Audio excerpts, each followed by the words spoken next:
conseguir velocidad suficiente para zafarme de un posible dogfight y me vi con un F-16 en distancia de infrarrojos muy pronto y que me estaba ganando ventaja, lógicamente, porque tenía todas las herramientas para ganarme ventaja. Conseguí evitar el disparo infrarrojo usando las bengalas y el quemador entra, sale, como teníamos previsto. Y ya vi que el tío que no conseguía el Fox 2 en el tiempo que le esperaba, pues empezó a maniobrar por dentro. Vi que se me estaba metiendo a cañón, ¿no? Y bueno, gracias a Dios me di cuenta y cambié el programa de bengalas por el programa de chaff. El perturbador estaba funcionando. Claro, el blocaje radar para entrar a cañón es fundamental para manejar bien, o sea, para tener la precisión que necesitas para dispararle a un avión que está a 450 nudos y maniobrando contra ti a máximo de Gs y además. Y pues nada, haciendo. Gracias al chaff conseguí denegarle el disparo de cañón el tiempo suficiente como para meterme en una nube y bueno, pues evitar.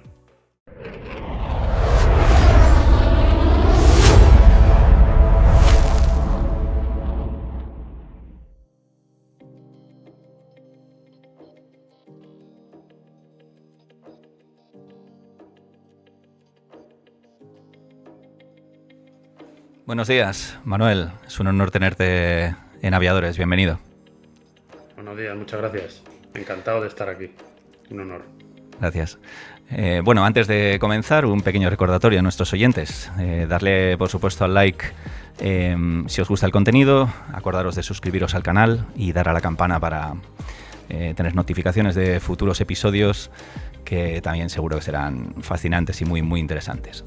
Bueno, hoy tenemos a un invitado muy, muy especial para mí, Manuel Parrilla Gil, piloto de combate, piloto de caza de Mirage F1 del 91 al 98, operando internacionalmente y, por supuesto, un novelista reconocido en el ámbito aeronáutico y con una labor de recopilación histórica maravillosa y que nombraremos al final de la charla, si te parece, Manuel. Perfecto, me parece estupendo lo que tú mandas. Ok, pues nada, hablaremos del Mirage, hablaremos de guerra electrónica, hablaremos de algunas tácticas, en fin, de los años 90 también, de grandes encuentros y algunas anécdotas muy buenas. Pero bueno, vamos a retroceder un poco en el tiempo, Manuel, y vamos a irnos, pues bueno, a tu adolescencia y bueno, como a todos hay algo que nos afecta, hay algo que nos guía y acabamos surcando los cielos. ¿Qué ocurrió? ¿Qué ocurrió en ese momento tan importante? Bueno, yo voy a ser muy honesto. Yo realmente no tenía ni idea de cómo era ser militar ni ser piloto militar, ¿no? Entonces, pues básicamente pues tenía mi perfil más o menos ya definido de que quería estudiar.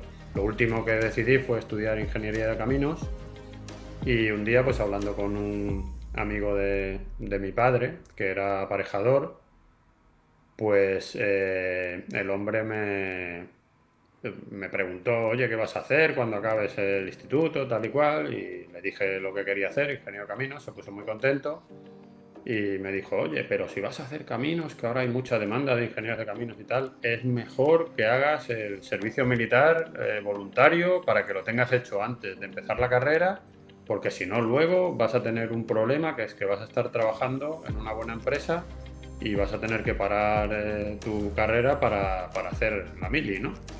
Y digo, bueno, pues bien, buena idea, ¿no? Entonces envié una carta al entonces Servicio de Información de la Defensa. Hay que aclarar que en aquella época no había internet, ni teléfono móvil tampoco. Ni GPS. Entonces, pues nada, les envié una carta diciéndoles que quería hacer el servicio militar como voluntario, que yo tenía entendido que se podía elegir destino si ibas voluntario y que quería preguntarle si podía hacer el servicio militar como piloto. Bueno, pues me imagino que se hartaron de reír cuando leyeron mi carta, pero me contestaron con mucha seriedad y la respuesta fue que, bueno, que si quería ser piloto militar, pues tenía que ingresar en la Academia General del Aire, que las bases de las pruebas de ingreso estaban en un boletín oficial del Estado que me referenciaron y que la convocatoria solía salir en la fecha que fuera, ¿no? No sé si en febrero, en marzo. Y luego pues ya me informaron de que si quería ser piloto civil podía ir a la Escuela Nacional de Aeronáutica, que estaba en Salamanca, y que lo que más parecido me podían ofrecer como servicio militar voluntario era hacer el servicio en los paracaidistas y bueno, pues ahí por lo menos me iba a subir en un avión, aunque me tuviera que lanzar en marcha, ¿no? Y esa fue la respuesta. Me pareció muy bien, me hizo mucha ilusión y directamente me fui al ayuntamiento a buscar los boletines que me habían dicho. Y entonces vi que yo estaba en ese momento empezando tercero de BUP, que es el equivalente a lo que hoy es primero de bachillerato. Y me di cuenta de que con tercero de BUP se podía acceder a lo que entonces se llamaba Centro de Selección de la Academia General del Aire, que era un centro adscrito a la academia, donde se hacía el curso, el COU, que era lo que hoy es segundo de bachillerato, y además una serie de asignaturas militares y un proceso de selección en el que si lo pasabas, una vez que estabas allí dentro, pues ingresabas en primer curso de la Academia General del Aire. Y precisamente el paso por ese centro de selección, si luego finalmente no ingresabas, pues te consideraba el servicio militar completado en 9 meses, que era lo que duraba aquel curso en el centro de selección, hacías el COU y además tenías la posibilidad de hacer un periodo de selección de vuelo en Granada volando la Booker. Entonces dije, oye, esto es maravilloso, porque claro, independientemente de que quiera o no quiera ser piloto al final, pues es que en un año me he hecho todo, he hecho COU al mismo tiempo que hago el servicio militar y puedo ir a hacer ingeniería de caminos. Y decidí presentarme. Me preparé por mi cuenta con los temarios que aparecían en ese boletín oficial del Estado al que le hice fotocopias y con la sorpresa de que terminé ingresando en el centro de selección. Y luego ya si quieres hablamos de lo que era el centro de selección, que un periodo muy intenso donde me di cuenta de que tenía pocas posibilidades, porque yo realmente ingresé, pero fui uno de los que ingresamos, aprobamos sin plaza, me quedé el número 12 de los que no habían conseguido plaza, pero los primeros días se ve que fueron tan intensos que hubo 12 bajas, incluso hubo más. Hay gente que decidió que aquello no era para ellos porque era muy duro y entonces pues nos fueron llamando y yo 2 días después de que estuviera el curso iniciado me llegó un telegrama a casa diciendo que me incorporara a la mayor brevedad al centro de selección, que contaban conmigo. He conseguido algo muy importante que no sabía que se podía conseguir, que era estar allí claro, y que tenía muy difícil el conseguir plaza de vuelo porque éramos más de 100 y había solo 50 plazas de vuelo para ingresar en la academia, ¿no? Después de pasar. Luego también me di cuenta, porque yo pensaba, bueno, voy a la Academia General del Aire, en cuanto llegue allí empezaré a volar, y ya me di cuenta que ese año no iba a volar nada. Si tenía suerte, pues al final llegaría al periodo de Granada, que era en verano, ya después de terminado el curso, y sí que volaría, pero de eso me enteré ya bastante, pues 3 o 4 meses ya el curso iniciado, ¿no? Que íbamos a ir a volar a Granada.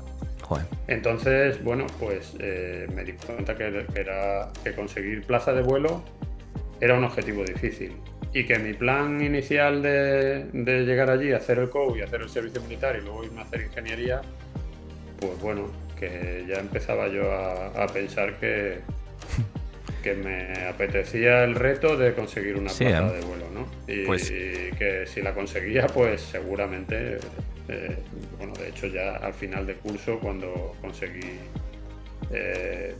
en la plaza número 33, pues dije, increíble, ya me olvidé totalmente de la ingeniería. La ingeniería quedó ahí en... Pues Bueno, a vámonos. ver, a lo mejor algún día hago ingeniería, pero de momento voy a ser piloto y voy a Se ve, intentar ser piloto de caza, ¿no? Que es lo que... claro. Ese es un poco la idea. Y bueno, pues La vámonos, historia, vamos. vámonos a Granada. Bookers. O sea, no todo el mundo ha tenido Yo tengo 20 minutos de Booker, pero en tierra, haciendo pruebas de motor. En vuelo he volado en Boeing Stearman, pero Booker no. ¿Era motor Tigre? Era motor Tigre. Bueno, la experiencia... Yo me compré un cuaderno para apuntar los vuelos cuando llegué al CESAGA, al centro de selección, y allí lo que apunté fue los arrestos, las asignaturas, un poco lo usé como agenda. Ya cuando llegué a Granada ya se me había acabado. Aparte que ya me di cuenta que no iba a volar y luego ya me enteré que sí que iba a volar. Entonces luego me compré otro cuadernillo ese verano y lo metí en la misma, en una agenda que tenía yo de, bueno, aquí está, que era de las salchichas Purlón. Como mi padre tenía una tienda y no sé, había unas salchichas que se llamaban Purlón. Y ahí en esa agenda tenía yo mis cuadernos. Entonces, pues tengo aquí el Madre mía. cuaderno del CESAGA, que es Sí. donde apuntaba mis notas de las asignaturas, los arrestos y todo eso. Y luego este fue el cuadernillo que me compré para Granada, donde era como un diario de vuelos donde apuntaba un poco mis sensaciones y tal. Buah. Y nada, y aquí tengo pues un registro el 20 de julio de 1982 hice mi primer vuelo de buque, que fue un vuelo de 1 hora. Aquí pongo que fue en el sector 4, en la Booker matrícula 59. Y nada, pues estuvimos viendo todos los sectores, el 1, el 2, el 3, el 4, uno que era el 4 bis, que no sé muy bien, yo no me acuerdo muy bien de los sectores, sé que estaba el pantano de Cubillas por allí al norte Sí. y que luego pues estábamos hacia el este y evitábamos un poco la zona del aeropuerto de Granada. Bueno, también un enclave paisajístico precioso, ¿eh? Precioso. Cuando Sí, voy sí, a bueno, la está zona... con Sierra Nevada allí, Sí. bueno, el primer vuelo fue espectacular porque ten en cuenta que yo era un cateto de pueblo, que prácticamente la primera vez que había salido de Andalucía fue para ir a los exámenes a Madrid y lo más lejos que había ido de mi pueblo era a la playa Chipiona o a Rota algún verano, a pasar allí unos días. No me había subido en un avión en mi vida, los había visto así de lejos, Qué pasar por pasada. allí por Qué encima pasada. del pueblo. Entonces, claro, la primera vez que me subo en un avión es allí en la Booker Y esa pues mañana... ¿Esa mañana muy qué? temprano. Nervios, mariposas en el estómago... bueno, Sí, mucha bueno, actividad, ¿no? tenía 18 años recién cumplidos y la inocencia de la juventud. Entonces, bueno, pues mucha ilusión, la verdad. Todo nuevo, ¿no? Pasada.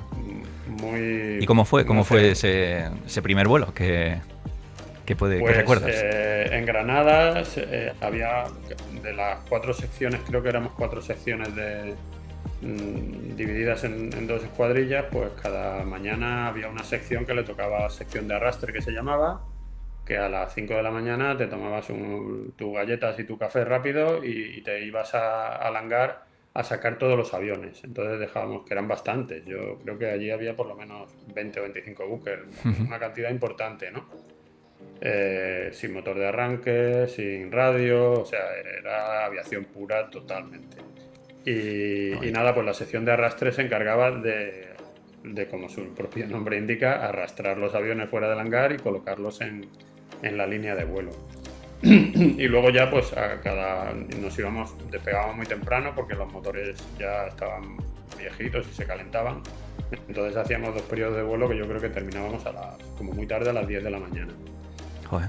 Y, y nada, pues ese día, el primer vuelo, yo lo recuerdo que me tocó el primer vuelo de la mañana, o sea, estaba prácticamente amaneciendo, recién amanecido, con el olor de la tierra mojada por el rocío y Sierra Nevada allí al fondo, sin poca nieve, ¿no? Porque estamos hablando del verano. De julio, sí. Y bueno, pues que allí un cabo primero fornido. Yo todavía no podía volar en la cabina trasera porque bueno, el primer vuelo te lo daban en cabina delantera para acomodarte un poco y era el instructor el que manejaba los frenos que estaban solamente en la cabina trasera. Tampoco teníamos intercomunicación entre nosotros. O sea, había una intercomunicación solo en una dirección.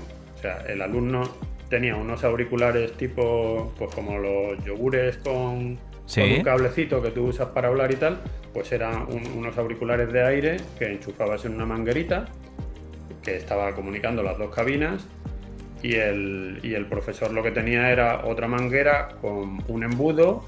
Él hablaba y tú escuchabas, y ya está. Pero no podías contestar, solo sí o no, pero no tenías una posibilidad de responder. Ese era un poco el sistema de comunicación que teníamos entre nosotros. Entonces, bueno, yo recuerdo el primer vuelo que fue como una especie de, no sé, una experiencia brutal, vamos, a nivel de, pues imagínate, una persona que nunca había volado, ¿no? Y que empiezas a volar en ese avión con la cabina abierta, en ese escenario. Buah. Y con esas sensaciones, recuerdo perfectamente, pues hasta los olores, me imagino, los olores, el ruido del tableteo de los motores por la mañana, el ruido del motor, la sensación de ver toda la línea de vuelo, pues a lo mejor 6 o 7 aviones ya en marcha calentando el aire con sus motores. Sonidos, sí. Qué bonito. Sí, una sensación, bueno, me lo estoy imaginando, fíjate. Claro. Es increíble. Pues eso fue el 20 de julio de 1982. Luego ya la verdad es que en ese curso pues solo hacíamos 15 horas de vuelo y no nos llegaban a soltar, pero bueno, fue una experiencia del día. Mi profesor era de helicópteros y no tenía mucha afición a la acrobacia aérea. Entonces me programaron un vuelo con, vamos, no le sentaba bien, no es porque no le gustara ni nada, sino que no le sentaba bien, y nos lo dijo abiertamente: oye, mira, yo conmigo vais a hacer poca acrobacia porque yo eso no lo llevo bien. Entonces, pero bueno, ya programaremos y entonces volé con un capitán del Phantom que era de complemento un día, y ya hicimos todo lo que había que hacer, que fue impresionante, porque claro, yo no empecé haciendo acrobacia en la UPE desde el primer día, sino que claro, pero bueno, progresivamente a ese día, y allí encima del embalse de Cubillas pues hicimos todo tipo de maniobras. Qué bonito. Y nada, esa es un poco la historia del CESAGA. Ya después de eso, pues ya nos dijeron las notas y los que habíamos ingresado y los que no. Y nada, pues ya me vi en la academia olvidándome de todo, de ingenierías y de historias, te cautivó, te entró a estudiar. Te entró en la médula. Claro, llegas a la academia y te das cuenta que el primer curso también es un curso que no vas a volar. Es académico total, ¿no? Es un primero de ingeniería con la disciplina militar y mucho deporte y tal. Y entonces, pues bueno, pues ya... Sí.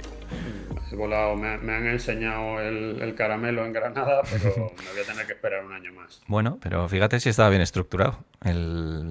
Bueno, en Reino Unido los cadetes en el instituto ya de la Royal Air Force ya tienen pues al menos alguna experiencia en vuelo, y ahí es donde acaban muchos enganchados y se redirigen a la Royal Air Force. Creo que no es mala, ¿no? Se ha desconectado esa manera de atraer aviadores y pilotos para el ejército del aire. Pues los aeroclubs cada vez forman menos adolescentes en vuelo. Es una pena, ¿no? Porque yo pasé por el aeroclub para ver si me gustaba o si se me daba bien, sí.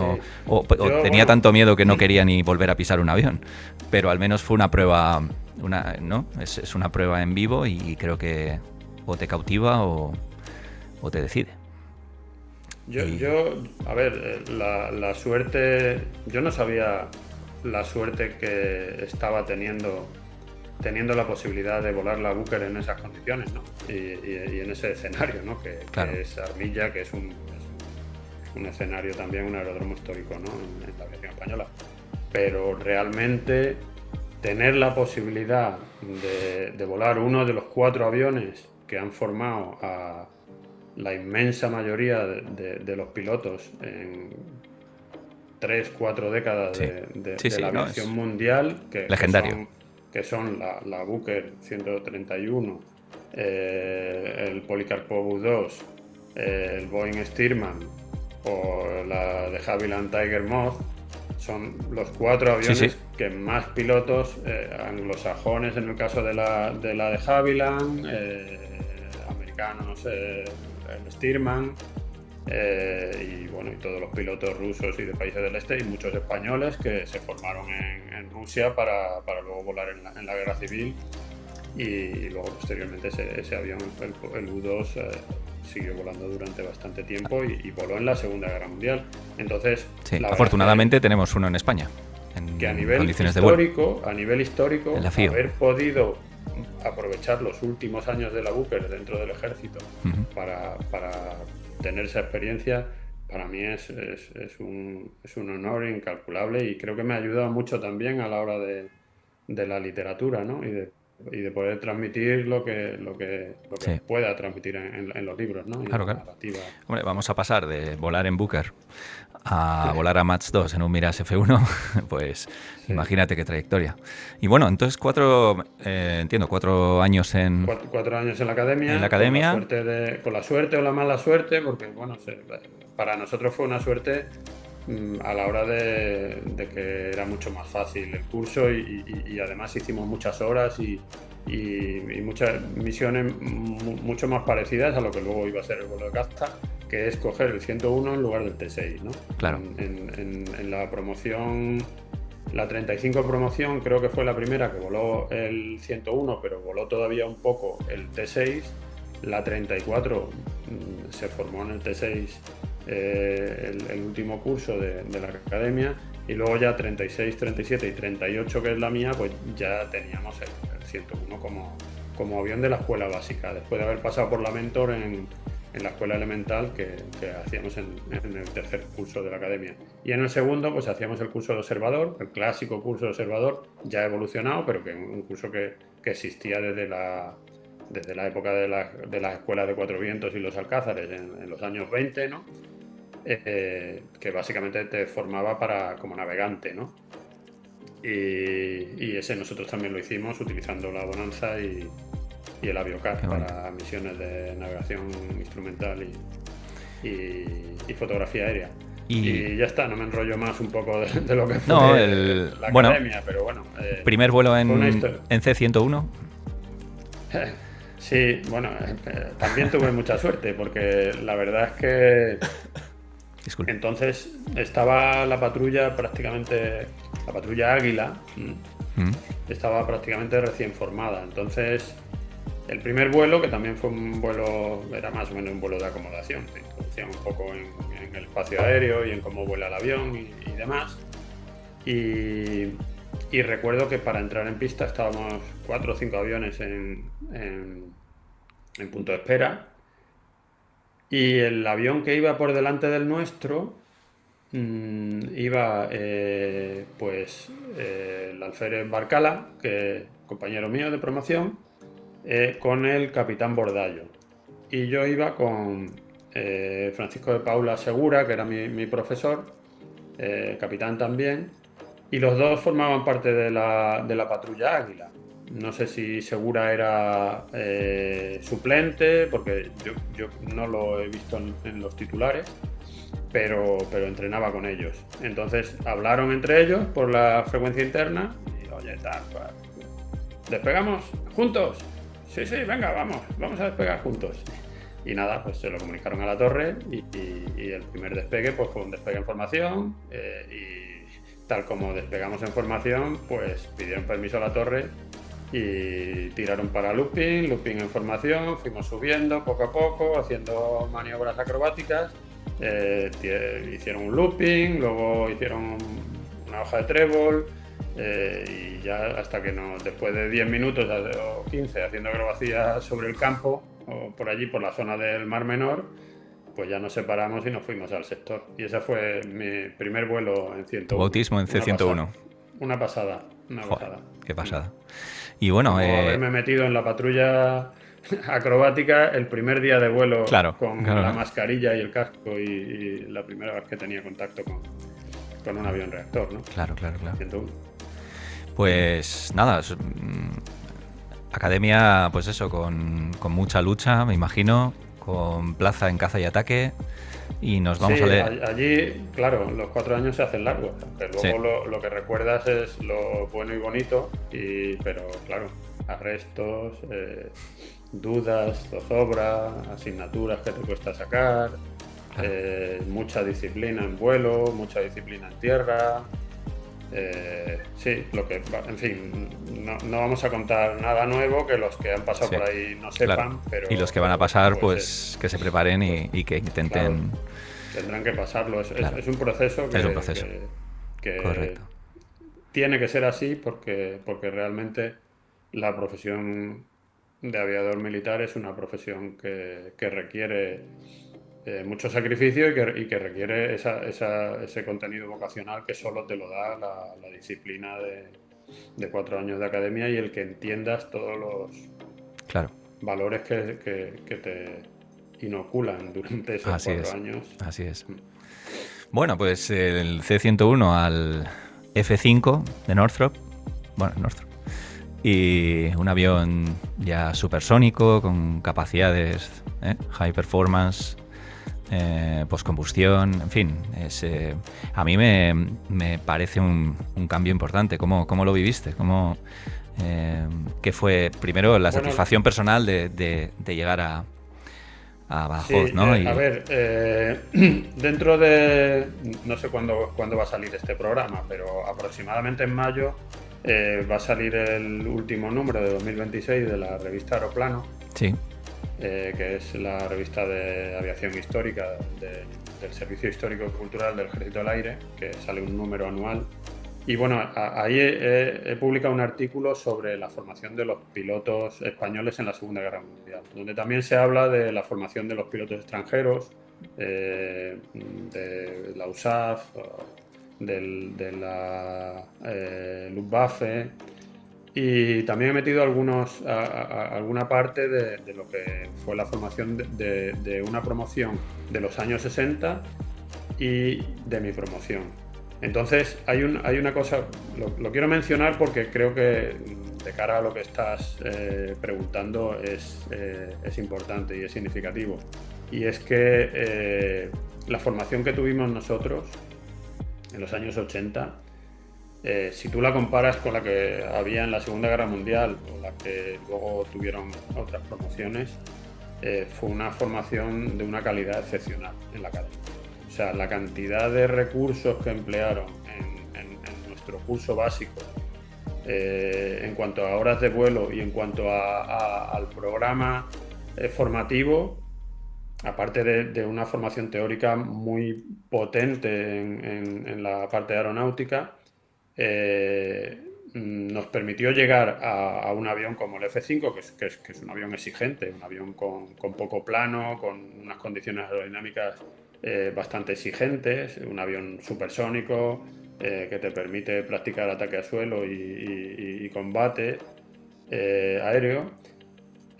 Pues realmente llegamos con las herramientas necesarias para poder superar ese curso. A pesar de eso, hubo prácticamente un 20% de bajas, ¿no? Pero quiero decir que llegar al F5 del T6 era otra cosa. claro. Porque venir de volar el T6, un avión muy exigente, mucho más exigente que el 101, sí, pero evidentemente no tenía nada que ver con el F5. O sea, tenías que pasar de volar un patín de cola a volar un avión supersónico. Era un cambio absolutamente, bastante brutal. Yo que luego a posteriori he volado patín de cola en incendios, pues es que no se parece un huevo a una castaña. Entonces, pues bueno, yo lo que recuerdo es que el F5, pues llegamos allí en general con bastante confianza y con ganas de volar el avión. Y yo, bueno, pues a mí me resultó más impresionante ese primer vuelo del 101 como cambio que el primer vuelo con el F5, que bueno, pues era... Tampoco te ponías supersónico ahí nada más despegar ni nada de eso, era un avión pues más o menos que te enseñaban las diferencias que te ibas a encontrar. También me tocó un profesor muy joven de la promoción siguiente a la mía, Manolo Maestre. Creo que lo conozco. Que bueno, Manolo, que saludo. Era pues un gran profesor pues mi proto del F5. También ha sido mi profesor. Pues mira, ya tenemos algo en común. Algo en común, es cierto. Y nada, pues él conocía también el 101, entonces lo primero que hacía era explicarte un poco las diferencias que te ibas a encontrar en cuanto a comportamiento aerodinámico y en cuanto a, pues, a la hora de operar el avión, tanto en los aterrizajes como en la acrobacía, y bueno, luego ya empezaron a llegar las lamentaciones. Era una pena por el compañero que no había podido superarlo, pero ten en cuenta que estábamos en eso desde el centro de selección. El centro de selección ya sabías que iba a haber 20 o 30 tíos que no iban a ingresar en la academia, y eso es algo, y en un proceso súper competitivo, donde no solo no iban a ingresar en la academia, sino que 60 o 70 no iban a conseguir plaza de vuelo. Y eso es un proceso de selección continuo durante 5 años, ¿no? Claro. Luego llegas a Talavera, al curso de reactores, y es algo que ha sido así durante toda la historia. O sea, que no es algo nuevo, y que es algo que tú lees sobre los pilotos españoles que van a Quirobabat. Yo estoy continuamente hablando de historia. No, pero... soy un poco pesado, pero realmente algo que me ha aportado mucho es todo lo que he leído sobre la historia para poder escribir, ¿no? Por supuesto, sí. Y realmente, pues la gente que iba a Quirobabat, pues había algunos que no podían, pues bueno, pasaban a unidades de bombardeo, de transporte, y otros que iban al I-15 en lugar de al I-16 porque no los consideraban capacitados para el vuelo de alta velocidad, ¿no? Sí. Y lo mismo pasaba, pues el primer curso de caza que se hace en la Escuela de Caza de Morón, en el año 1941, pues empiezan 24 y acaban 18 o algo así. Estoy hablando de memoria, pero es una cifra aproximada a lo que fue la realidad, ¿no? Y eso era así. Estamos hablando del año 1941, sí. de pilotos del entonces recién creado Ejército del Aire, en una escuela que dirigía y había creado Julio Salvador, uno de los miembros de la Patrulla Azul, junto a García Morato. Entonces, bueno, pues era algo consustancial al proceso de hacerte piloto militar, ¿no? Y estábamos, y ya te digo que bueno, que siempre todas las bajas eran un dolor, porque es un compañero que sufre, claro. ¿no? No, claro, por supuesto. Pero bueno, pero al final estás concentrado en sabes que tú puedes ser el siguiente y que tienes que, y te espolea a ponerte las pilas un poco más si cabe, ¿no? Claro. Y bueno, ya en Talavera me imagino que prácticas de ataque a tierra, incluso aparte del BFM, al ACM, ¿no? Es decir, a coordinación entre cazas, llegabais a tener enfrentamientos 1 a 1, 2 contra 1. El curso de Talavera es un curso de poco más de 100 horas, pero que también era muy completo. Era completo. Se le dedica muy poco tiempo a hacerte con el avión, y inmediatamente empiezas a hacer rutas de navegación baja cota con simulación de ataques, selección de objetivos, y lo que es el combate 1 contra 1, que es para maniobras básicas de combate, y luego pues ya vas siguiendo el proceso, ¿no? Creo que hacíamos un par de semanas de tiro en Bardenas, donde ya practicas lo que es el tiro real, porque cuando hacíamos las prácticas de combate aire-suelo, que hacíamos los vuelos los despegues con las defensas después del despegue antimisil, y posteriormente pues el análisis de la ruta y la simulación de ataque, pues ahí no se usaba armamento, simplemente usabas el visor para hacer la simulación del lanzamiento de armamento. Luego ya cuando ibas al polígono, simplemente te concentrabas en lo que era esa fase del pop-up al lanzamiento, y ya sí que lanzabas armamento de prácticas, ¿no? Y luego en el combate aéreo pues también ibas progresando poco a poco, desde las maniobras básicas hasta lo que era la coordinación. Empezabas a coordinar entre 2 aviones, contra 1, luego empezabas a coordinar en 2 contra 2, y es una formación que vuelvo a incidir en que cuando te preparaba para las unidades con una calidad, después de analizar la historia y lo que se hace en otros ejércitos o en otras épocas, pues yo soy consciente de que la formación que recibíamos en el Ejército del Aire en los años 80 era excepcionalmente buena. Qué bueno. Sí, no me cabe la menor duda, que interesante.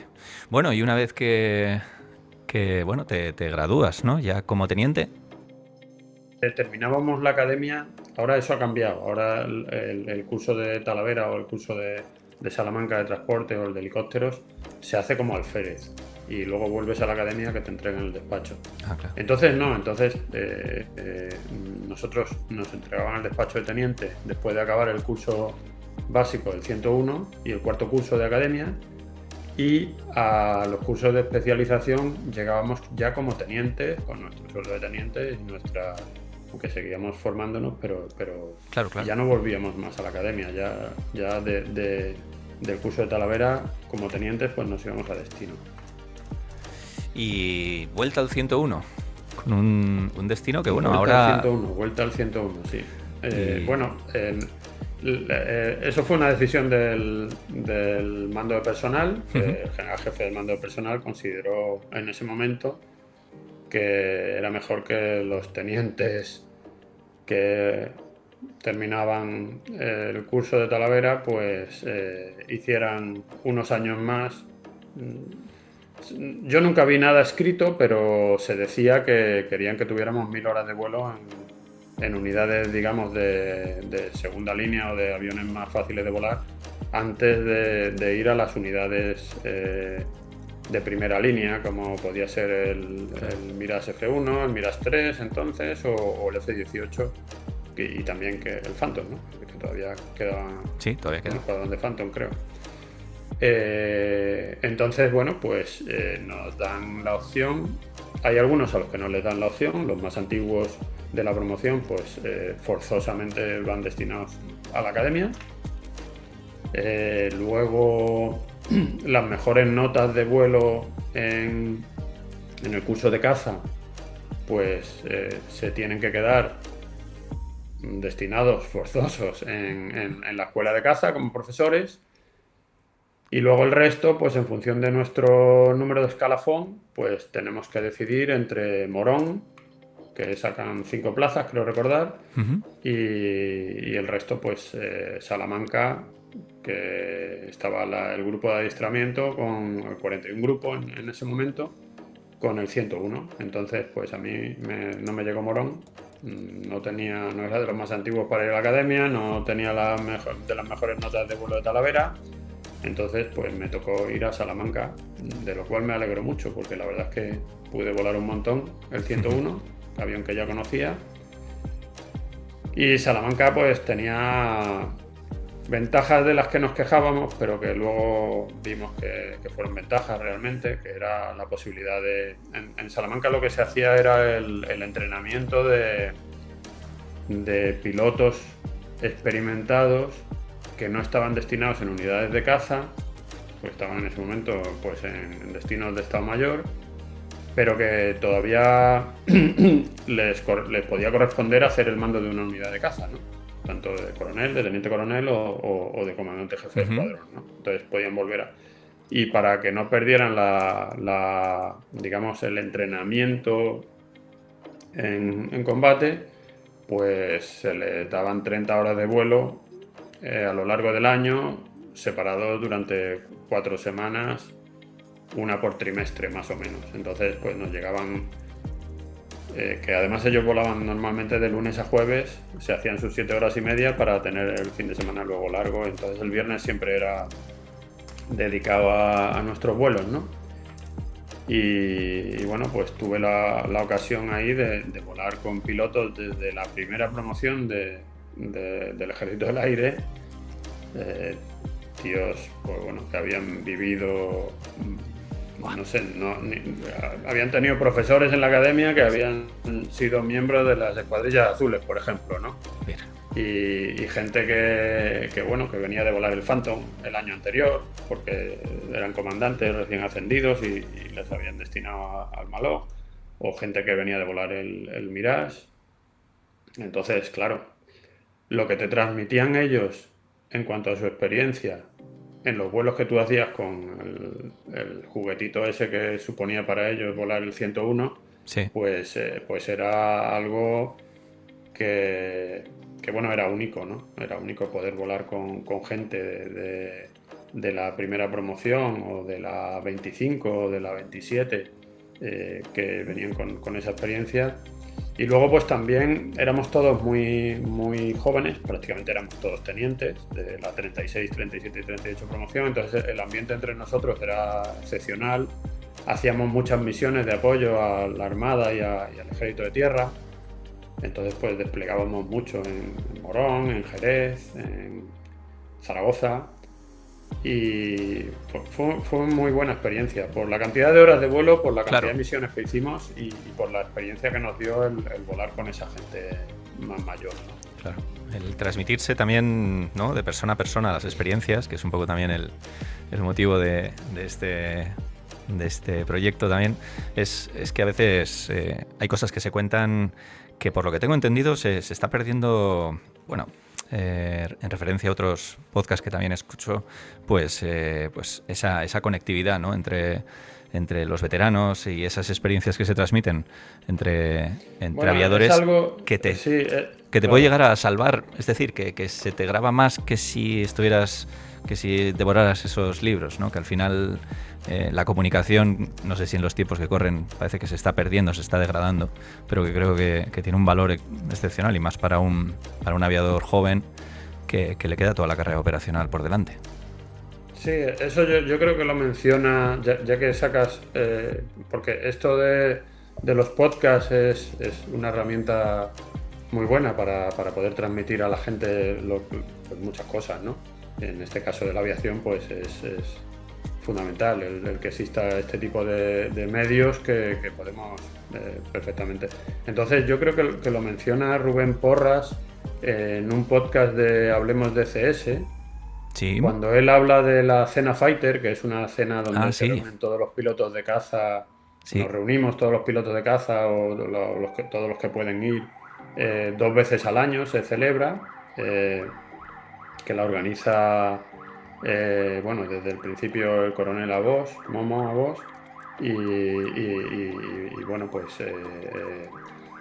Rubén Porras, que es un piloto de F-18, que Sí. se puede ver su podcast en Hablemos de CS, pues menciona que una de las mejores cosas o de lo más valorado en esa cena fighter es poder hablar con los pilotos los pilotos viejos, dice, los antiguos, que por ejemplo pues te puedes encontrar con gente que voló el Sabre o que voló el Buchón, ¿no? Que yo recuerdo una de las cenas fighter a las que fui, siempre hay una conferencia de alguien que cuenta, pues ha habido conferencias sobre Afganistán, sobre el The Night Flight, sobre tal. Pues yo a la primera cena fighter que fui, habló un piloto de complemento que había volado el Buchón y habló del despliegue del Buchón a Canarias, con los depósitos esos que inventaron y tal. Como Thor Merlin. Entonces, bueno, pues es algo que Rubén lo menciona. Él en su podcast pues habla mucho del F-18, de misiones en Afganistán, de los Bullfighter, que son los TACPs que operan españoles para el Close Air Support, ¿no? También está el podcast de Manolo Rivera, Chicho, que es un piloto que voló el F1 modernizado, cosa que yo no hice, y que luego fue piloto de Eurofighter, ahora no sé dónde anda. Y bueno, creo que sigue en Morón como instructor. Y tenemos al comandante Juan Bengoechea, que se ha hecho famoso no solo ya como piloto de display del Eurofighter, sino ya como estrella de... Qué grande vengo, sí, señor. Estrella mediática en televisión española, ¿no? ¿Cómo se luce luego? Así que, bueno, a lo que íbamos es que Rubén Porras lo menciona, y creo que es una de las grandes suertes que tuve yo en Salamanca, que durante 4 años estuve compartiendo historias de bar con gente que que había volado cosas Increíble, increíbles sí. y que había vivido la historia Claro. de la aviación española.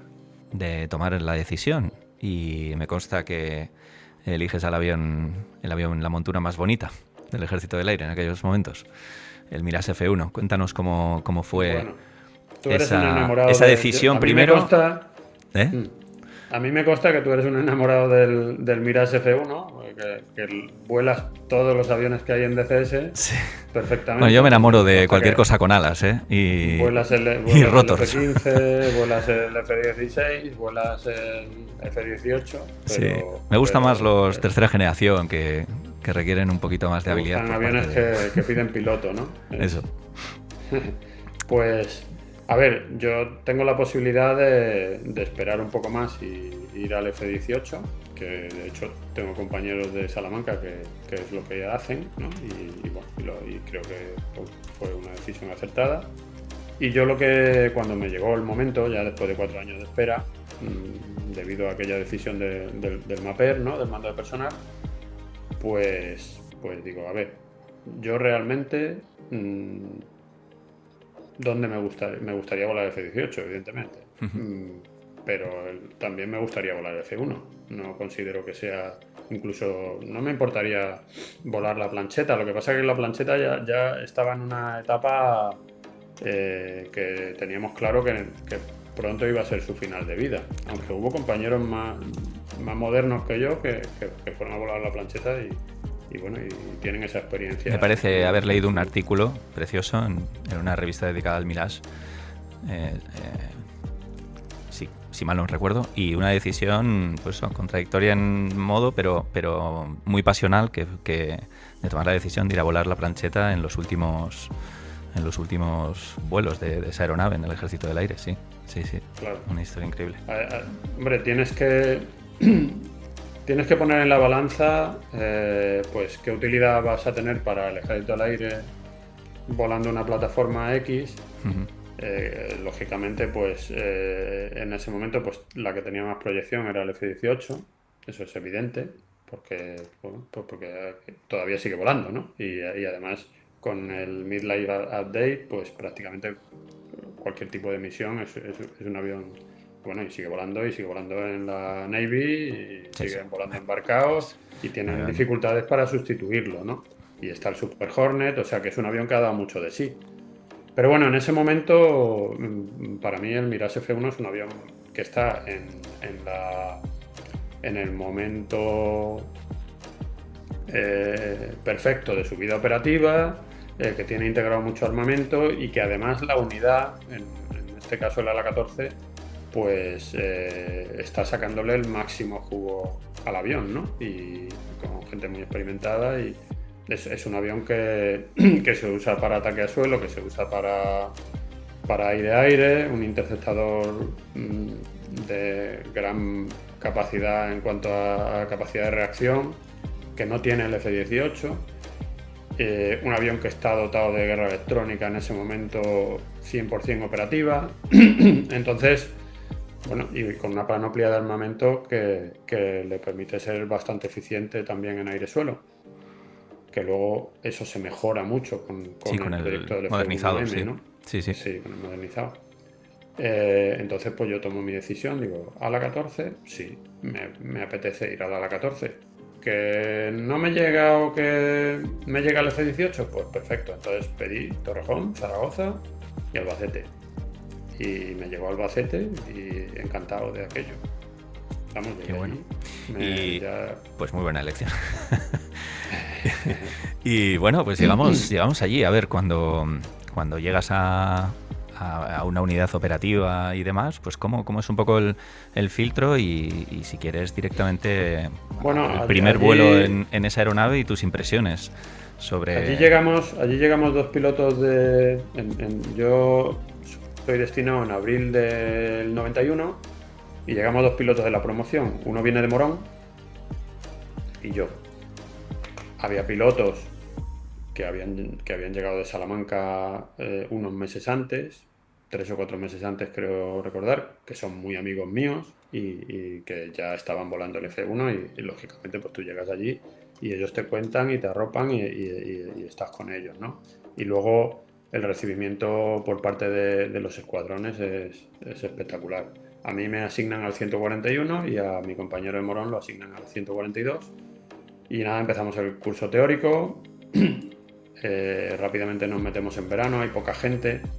Tenemos que empezar el plan de instrucción. Y yo, mi primer vuelo no fue un vuelo de acomodación, fue una cuestión de casualidad, ¿no? Que yo estaba estudiando allí en una de las escuadrillas, en pequeñas salitas donde dábamos los briefings y usábamos para todo, ¿no? Entonces, yo estoy allí en una de las escuadrillas del 141 y aparece un comandante que luego ha sido segundo jefe de Estado Mayor y bueno, fue coronel en Morón y fue mi comandante de escuadrón también durante un tiempo. Pues que va a hacer una prueba de un doble mando que ha salido de Mastranza, ¿no? De una revisión grande. Entonces me ve por allí, ya está yendo a recoger material a la escuadrilla, me ve, oye, Manolo, ¿te vienes a volar? Y digo, ¿qué vas a volar? Y dice, no, que voy a hacer una prueba al doble mando. Pues claro que me voy. Un functional Y nada, check flight, ¿no? Fue cogemos el equipo y ese fue el vuelo, mi primer vuelo en el F1, que bueno, si la gente más o menos se imagina lo que era un vuelo de prueba, prácticamente era poner al avión al máximo de características en todos los aspectos, ¿no? Entonces, pues nada, me subí en la cabina trasera y allí a mirar, ¿no? Me dejó un poco el avión luego a la vuelta y me pude hacer una idea, pero claro, la impresión primera,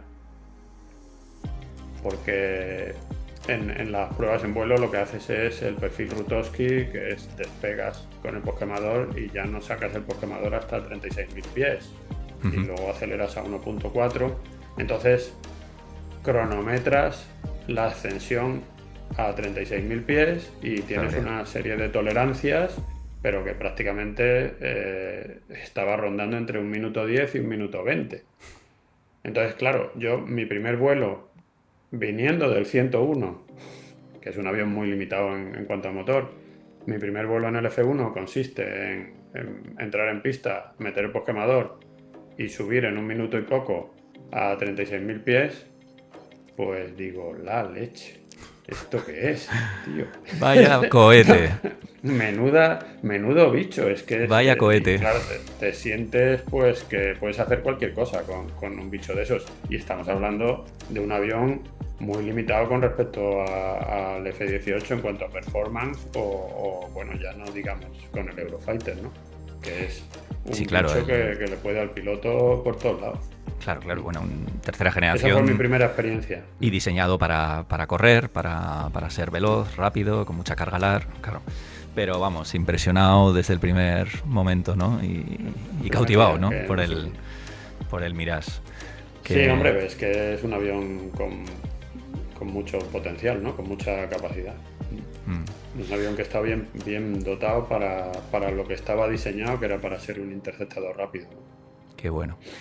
Y bueno, como avión, pues más o menos definido, también es conocido por todos, ¿no? En su belleza. Y cuando en esa fase de instrucción dentro del hasta que consigues tus combat ready, ¿cómo me imagino que comienzas a ver sus capacidades tácticas, sus capacidades armamentísticas como plataforma de armas, ¿no?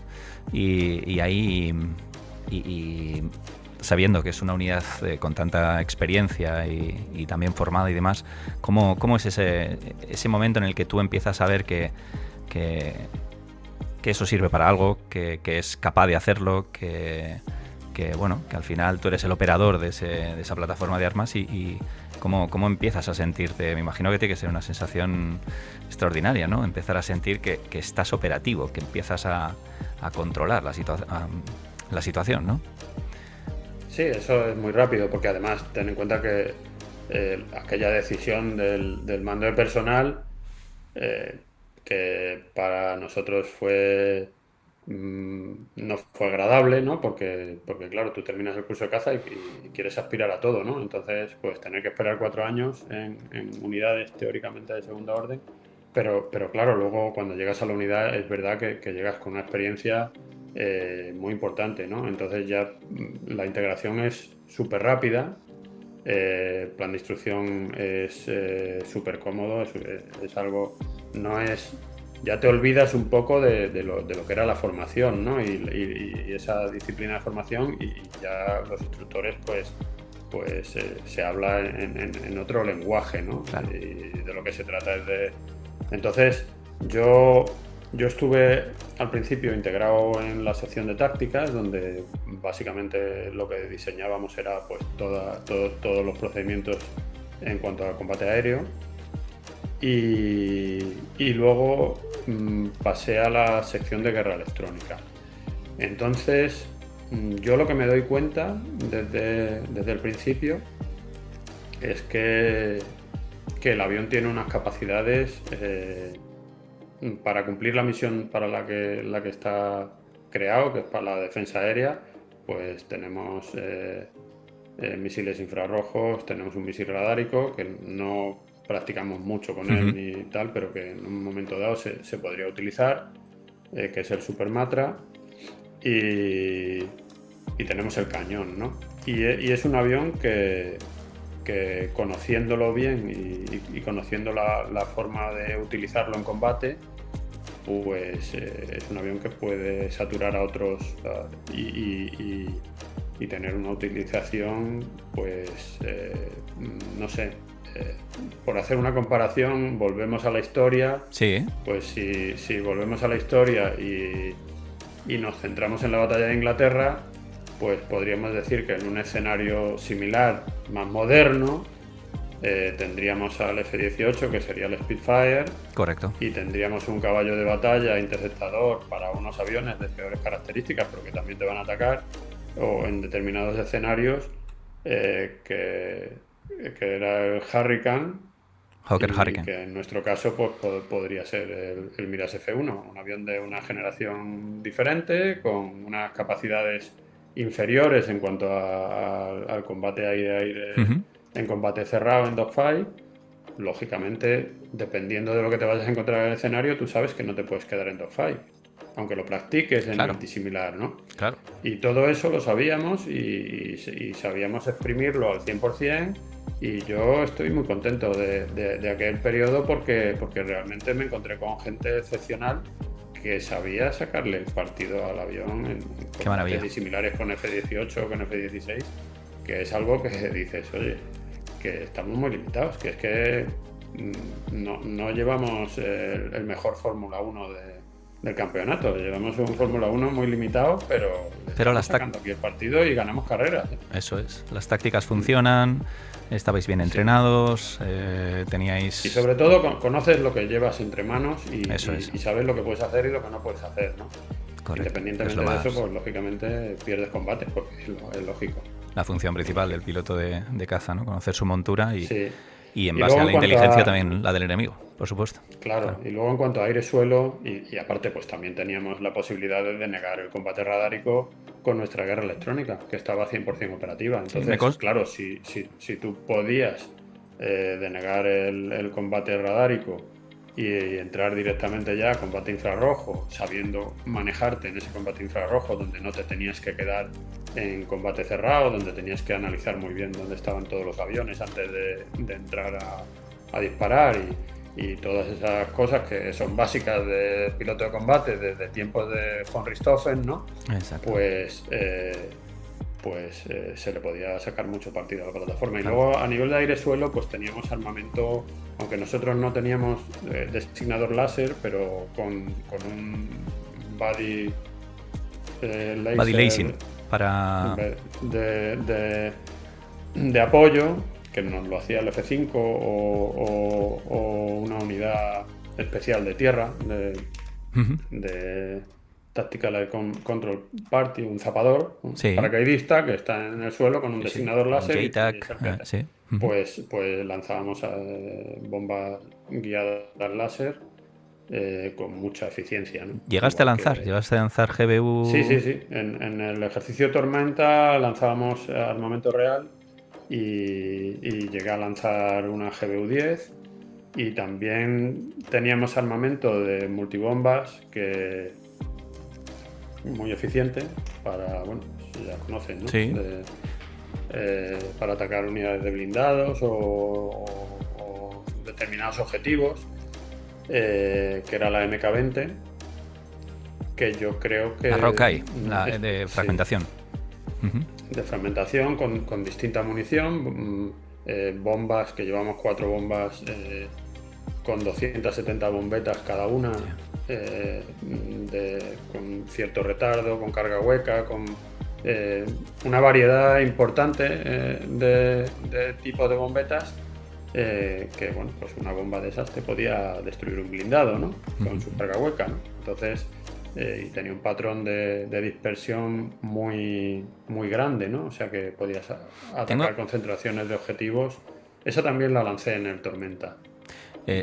Sí, antes de, por ejemplo, una breve pregunta para la GBU 10, comentar que tengo entendido que el Mirage F1 cargado de bombas en configuración aire-tierra, obviamente con sus 2 Fox 2 en los wingtips y demás, seguía siendo un avión tremendamente rápido a baja cota.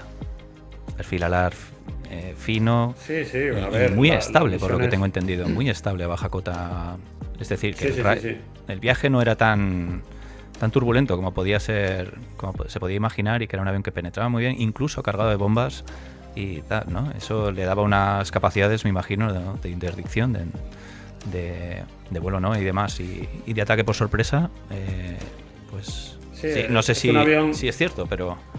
Es un avión con un perfil muy limpio, hecho para correr, y eso se nota en el vuelo baja cota y en todo tipo de vuelo. O sea, las rutas de penetración en lo que es la navegación básica se hacían a 420 nudos, y en el momento del ataque se aceleraba a 480 nudos, y la evasión se hacía ya a 540. Entonces, 540. Y en esas condiciones el avión volaba perfectamente a 300, 400 pies del suelo sin quejarse para nada. O sea, qué bonito. Un vuelo muy limpio y muy estable, es así. No. Y bueno, has comentado el Guerra Electrónica.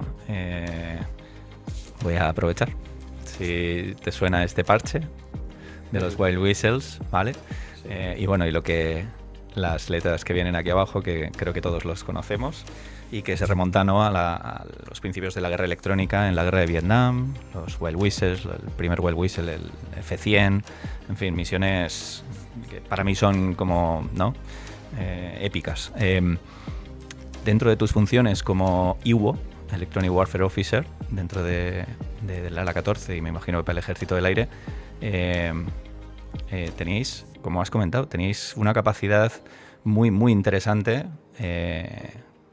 dentro de la plataforma de Mirage F1. Has sacado los Wessel. Aquí tenemos que diferenciar, porque realmente los Wessel están especializados en supresión de defensa. Sí. Están especializados en supresión de defensas, que es una misión especial que bueno, es súper necesaria y muy importante.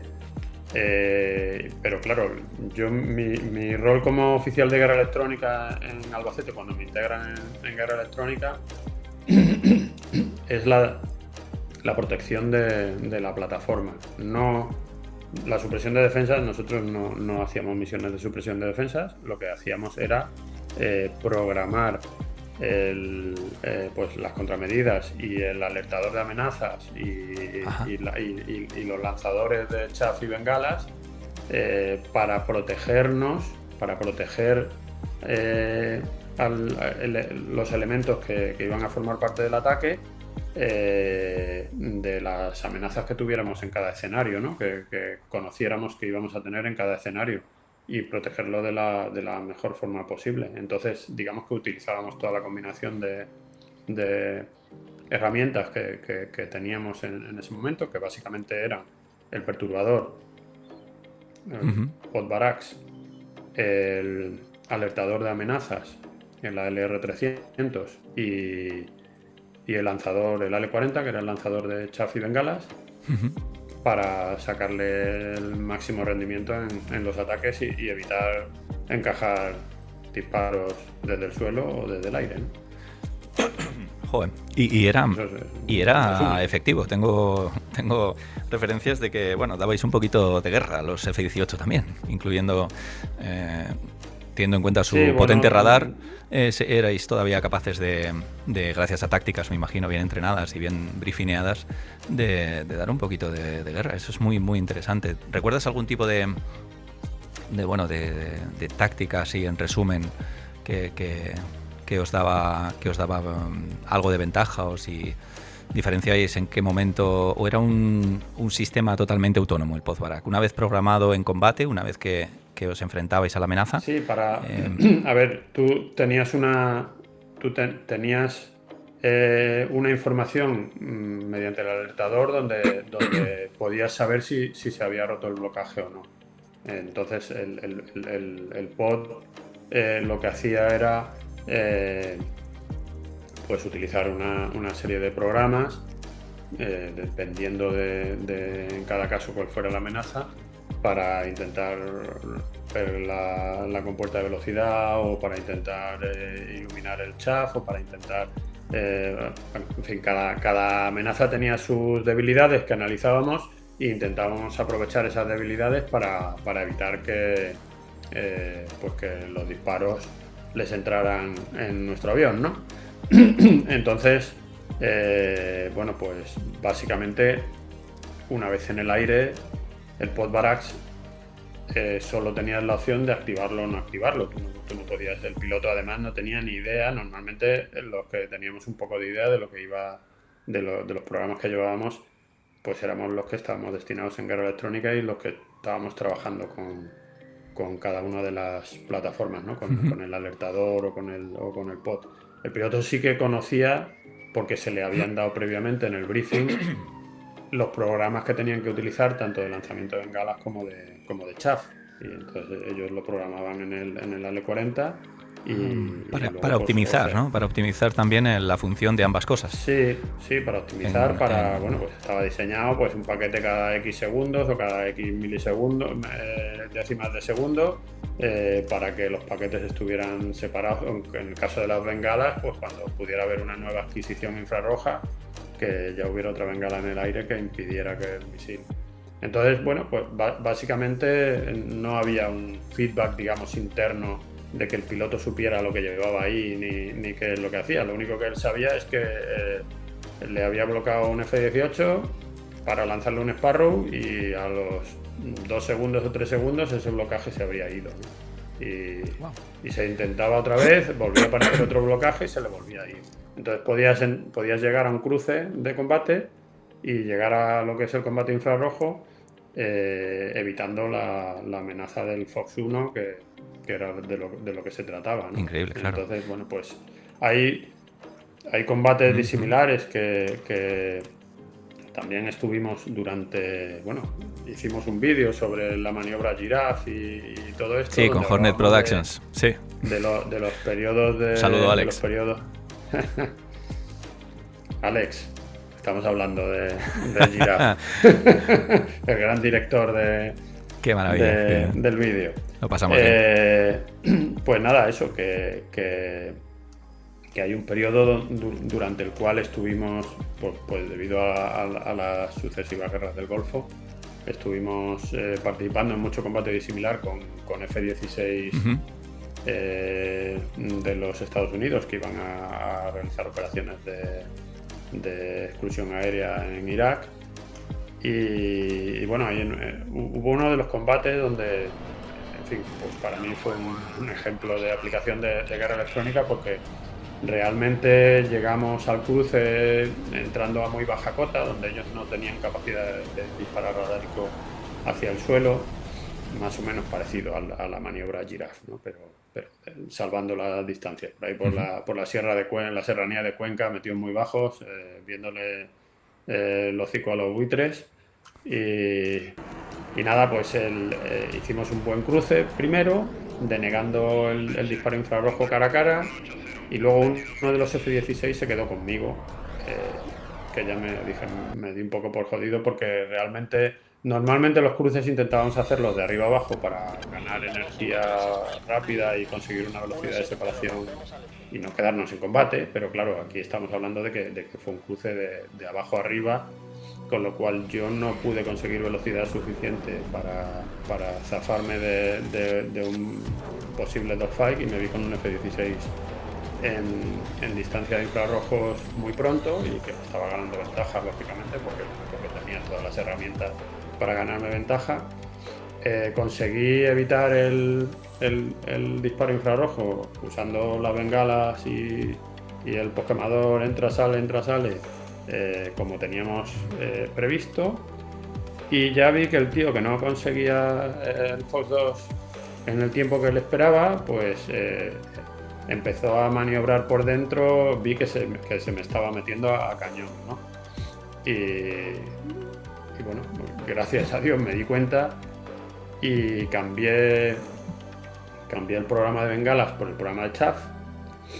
El perturbador estaba funcionando. Claro, el blocaje radar para entrar a cañón es fundamental para manejar bien, o sea, para tener la precisión que necesitas para dispararle a un avión que está a 450 nudos y maniobrando contra ti al máximo de Gs y además pues haciendo maniobras evasivas, ¿no? Porque gracias al chaff conseguí denegarle el disparo de cañón el tiempo suficiente como para meterme en una nube y bueno, pues evitar ser derribado, ¿no? Y luego en el briefing, pues claro, ellos, en fin, parece que me estoy dando aquí pero realmente es algo que creo que es interesante conocer, porque realmente si tú eras capaz de ver o sea, de analizar en esos segundos, porque son segundos, cómo el otro piloto está cambiando intenciones y ganas tiempo, puedes conseguir que haya un compañero que le amenace y que te deje a ti,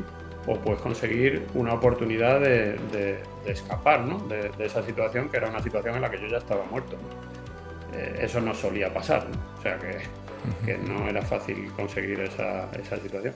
Entonces, bueno, pues en el briefing estuvimos viendo los vídeos y la verdad es que gente que venía de la escuela de la Fighter Weapons School, del Top Gun de la USAF, perfectamente entrenados durante mucho tiempo para poder participar en el despliegue de Irak y que pasaban por Europa para entrenar con unidades de la OTAN en Europa, pues tenían una humildad enorme de analizar esas maniobras y decir, oye, mira, no es que yo haya metido la pata, pero realmente has hecho una defensa que me gusta que la hayas hecho porque veo las posibilidades que tiene este avión para poder crearme problemas en una situación de ventaja, como era en ese caso.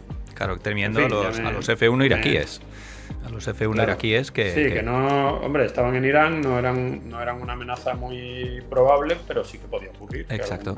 Que algún F-1 apareciera por allí y les pegara algún susto, ¿no? En las zonas de exclusión, ¿no? Aérea que tenían tanto al norte como al sur de los paralelos en Irak. Bueno, vaya historia. Creo que me he enrollado un poco, pero creo que es interesante. Estas son interesantes. Yo, vamos,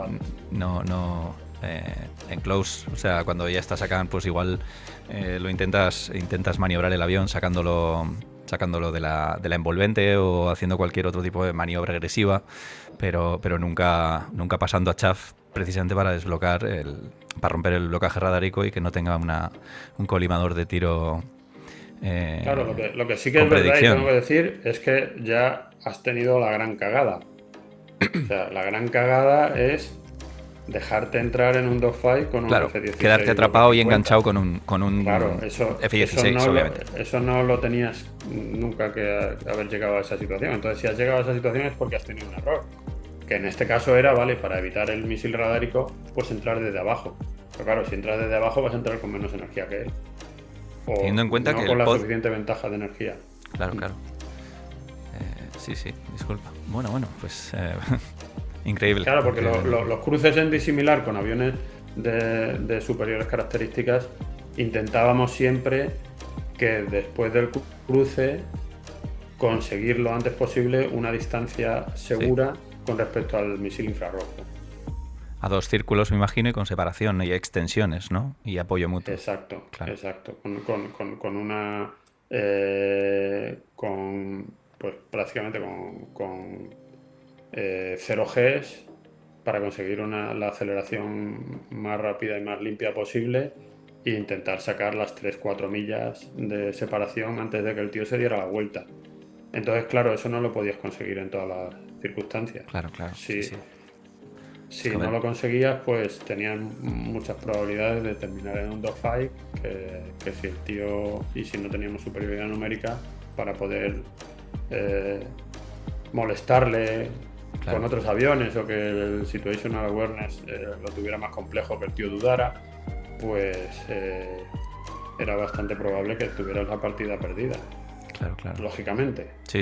Interesante. Un avión a 9 G, si miras con limitación de empuje incluso y a 7,5, que sería lo normal, entiendo, pues la ventaja obviamente. Pero mira, muy, muy interesante y estos de la Weapon School, pues alucinando, ¿no? Y teniendo un muy buen entrenamiento con los pilotos del ejército del aire. Para eso venían. Si para eso no, venían, claro. habrían venido una vez y ya se habrían ido a otros sitios a entrenar. Increíble. Pero Qué a entrenar guapo. aquí. Bueno, y pues hemos hablado de tu fase de oficial de guerra electrónica, maniobras, anécdotas en vuelo. Sin dejar al F-16 a un lado, me consta que alguna horita de vuelo tienes, ¿no? A bordo de Sí, algún bueno, eso F-16. las ventajas de las ventajas de la experiencia, ¿no? Sí, tuvimos bastantes intercambios de escuadrón, se hacían intercambios de escuadrón dentro de la OTAN para mejorar la interoperabilidad entre unidades, ¿no? Y tuvimos varios con F-16, uno de ellos con una unidad de Noruega, basada en la base de Orland, que está muy cerca de Trondheim. Y nada, pues allí, pues como yo iba de jefe de operaciones de escuadrón, y el jefe de operaciones de escuadrón de ellos, pues me ofreció una cabina trasera en F-16, que además los noruegos tenían una capacidad de vuelo baja cota y excepcional, vamos, que nosotros también, ¿no? Pero que quiero decir que ellos tenían preparadas zonas en Noruega para vuelo a muy baja cota, donde no había ninguna limitación en cuanto a poblaciones o en cuanto a... Qué bonito. Y allí podían volar al mínimo que les diera el entrenamiento, ¿no? Y la verdad que fue una experiencia, o sea, volar F-16, una experiencia espectacular. Además con un tío con un nivel de entrenamiento, era un CR3 noruego, un capitán, y que además iba de jefe de la formación. Y bueno, pues nos metimos por los fiordos, luego nos metimos por las montañas de Noruega, evitando unos ataques de los aviones de escolta de la formación contraria. Y bueno, pues fue una exhibición magnífica, unos paisajes extraordinarios y Me lo puedo imaginar. Lo hemos probado en el simulador, pero bueno, teniendo el... Y un entrenamiento, y también porque básicamente también el hecho de volar en el doble mando era para hacerte una idea de cómo operaban ellos, ¿no? Claro. Que al final te da idea te da ideas para tú mejorar tu operación y tu unidad, ¿no? Claro, Cosas que ellos hacen de otra forma o que hacen y para eso hacíamos los intercambios de escuadrón, para mejorar la interoperabilidad y mejorar los procedimientos unos y otros. Y una vez pues prácticamente, ¿no? Entras ya de lleno, claro, en una carrera operativa totalmente como unidad y como piloto, y me consta que, bueno, pues teníais maniobras como las Tiger Meat, curiosas las Pop Deck, no las había escuchado. Estuvisteis también de maniobras en Marruecos, con los F-1 franceses, entiendo, en Pyrenees Targets. En fin, ¿qué nos puedes contar de esas experiencias también Las de las Pop Deck, si nos puedes describir qué es intentar atacar una flota norteamericana con o ser o hacer la función de agresor, ¿no? Que también previamente lo que hemos descrito para su propio entrenamiento me consta en el Mediterráneo, pero ¿cómo es una misión de estas? ¿Qué llegaste a ver, Manuel? Bueno, básicamente la ventaja de esa misión era que te dejaban sobrevolar el portaaviones. Ibas de agresor y no te iban a derribar de verdad, entonces al final terminabas atacando el portaaviones, pero claro, no sabías cuántos misiles radáricos te habías comido ya cuando llegabas allí. Y de hecho, pues no lo sabías porque realmente en las misiones PUTEC no teníamos un debriefing directo. Participaba un piloto de enlace a veces que estaba en el portaaviones, que ese era el gran que tenía más suerte de todos, porque se tiraba allí un par de días así, a bordo, en el portaaviones. Joder. Y veía un poco cómo hacíamos los ataques y nos intentaba pues informar de que teníamos que cambiar, ¿no? Pero básicamente era atacar a muy baja cota, a muy alta velocidad, hasta llegar al portaaviones y luego pues alucinar allí por encima del portaaviones, Claro. cuando les daban la pasada de ataque, ¿no? Y esas eran las misiones, pero participábamos en muchas misiones de agresor y de defensa aérea coordinada, porque con Marruecos los ejercicios que hacíamos era de defensa aérea junto con sus F-1. Entonces desplegábamos en sus bases de F-1 y participábamos como ellos en los scrambles, en las patrullas de defensa, en los CAP bueno, y en la vida diaria, porque realmente estábamos allí con sus pilotos, ¿sabes? Qué pasada.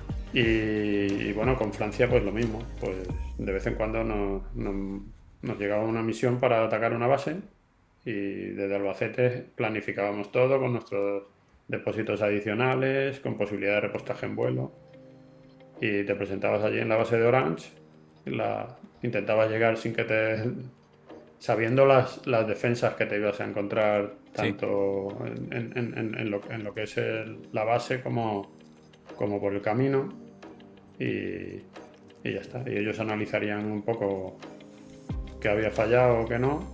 Y qué capacidades tenía, ¿no? Estaban al sur de los Pirineos. ¿Qué capacidades tenía? Claro. ¿Y las Tiger Meet? Luego eso, el Tiger Meet es... Yo en el año 95 me cambian de escuadrón, no es una decisión que tomes tú, sino que... Y paso a formar parte del 142, que es el escuadrón Tigre del Ejército del Aire. Ahí está. Vengo. Exacto, aquí tenemos también el cuadro de Ronald Wong, original, firmado por él. Qué bonito. Y bueno, ahí ya estoy, pues prácticamente ya soy CR3 desde hace tiempo. Cuando llego al 142 me hacen instructor nada más llegar, pues es una fase más, me hacen también piloto probador y me hago cargo también de las operaciones del escuadrón. O sea, prácticamente si hay un culmen de mi carrera como aviador, llega en ese momento, en el año 95-96, en el 142. Entonces, claro, tengo muy buenos recuerdos. Además coincide que en esos años fui padre por primera vez. Y bueno, el Tiger Meet. Pues el Tiger Meet es un ejercicio que ya estando en el 141 participé en uno porque fue en Albacete en el año 92, pero claro, como un agregado del 142 participando en las misiones Comao, misiones combinadas, pero donde realmente tengo la experiencia brutal es en el Tiger Meet de Bella, en Portugal, en el año 96, donde voy como, digamos, responsable o adjunto al comandante jefe de escuadrón, ¿no? Yo me hacía prácticamente cargo de programar todas las misiones que iba a hacer el escuadrón dentro. El Tiger Meet es un ejercicio interesante porque bueno, lo que te da derecho a participar es que tienes un tigre o un felino en tu escudo, Entonces hay unidades muy variadas, ¿no? Hay unidades de helicópteros que hacen SAR de combate, hay unidades de guerra electrónica con Tornado alemanes, hay unidades de F-16, hay varias unidades con Mirage 2000 o con Rafale ahora. Bueno, tienes una panoplia de material y de distintas filosofías de operación y luego es un ejercicio muy social. Es un ejercicio que rescata un poco, ya volviendo también a la historia, lo que era el ambiente social de la Segunda Guerra Mundial, ¿no? O de la Primera Guerra Mundial. De la importancia que le hemos dado, sí. El espíritu del aviador y bueno, pues cómo era estar sometido a esa presión y a esas tensiones que suponían esos escenarios de guerra y cómo se vivían en tierra, ¿no? La recuperación, pero también la vida social y la forma de la camaradería para llevar con alegría y con solidez operativa algo tan duro como es estar perdiendo compañeros diariamente, ¿no? Y estar sometido a la presión de poder ser derribado en cualquier momento. Un simulacro total, ¿no? De guerra, en combates. Claro, entonces, pues bueno, ese ambiente creo yo que es el que vives en un ejercicio tipo Tiger Meat, ¿no? El ambiente operativo de tener una mañana en la que participas en un montón de combates disimilares con distintos tipos de avión y tal, y luego tener la comao de la tarde donde pues bueno, pues se organiza un rescate de tripulaciones, por ejemplo, o misiones que luego pueden ser real, ¿no? Y que le toca planificar a uno de los escuadrones y en el que pueden participar 40 o 50 aviones, helicópteros, aviones de reabastecimiento en vuelo y una comao en toda regla, vamos, de coordinación y bueno, una exigencia tremenda, ¿no? Porque eso es. Ahí los briefings y los... Qué bueno, y luego termina el debriefing, se abren los grifos de cerveza oficialmente y todos al low club. Y empieza la fase, el tercer tiempo que hacen los de rugby, ¿no? Pues en este caso. Sí. Así que bueno, pues una experiencia también bonita que me llevé increíble en mi vida aeronáutica y que bueno. Hay una cosa antes de, bueno, ya pasar a hablar un poco también de tu fase de novelista y de la presentación de los libros, que vamos, no podemos dejarlos sin mencionar. Hay una pequeña, antes has hablado de los scrambles, ¿no? De volver a ponerte un día en el barracón de alerta y tener una salida real con el Mirage. Sí, bueno, ¿qué nos puedes contar de aquella experiencia en primera persona? Bueno, la gente, yo me imagino que los que vean este podcast, pues será gente que sabe un poco de qué va la aviación, entonces sin lugar a dudas, sabrá que nuestros oyentes están... sabrán que tenemos siempre unos aviones que están en alerta 24/7, como dijo el comandante Bengoechea el otro día en su intervención en Televisión Española. 24/7 y están en los barracones de alerta de las unidades de caza de Canarias, de Zaragoza, de Albacete o de Torrejón, ¿no? Creo que no me dejo ninguna. Sí. Entonces, bueno, pues tú estás allí. Pues en mis tiempos había una mesa de billar y tenías tus libros y estabas allí esperando a que sonara la sirena, ¿no?